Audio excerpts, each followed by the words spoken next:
see Palestiina nagu on. Kui sa loed Piiblist, esimest Moosese raamatut, seal on linn Soodom. Kus kohas see Soodom oli? Palestiinas. See Palestiina on Soodom. Seal elavad sodomiidid.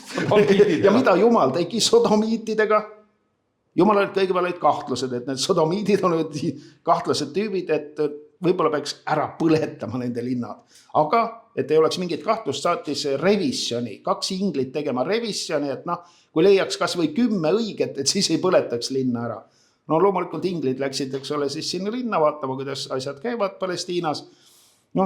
Lahkelt seal oli keegi Loti nimeline immigrant, ilmselt juut võttis nad vastu, pakkus öömaja, eks ole, inglit väga hea, keerake siia magama, homme vaatate, mis siin toimub, jube värk käib ümberringi, aga ei saanud homset ära oodata.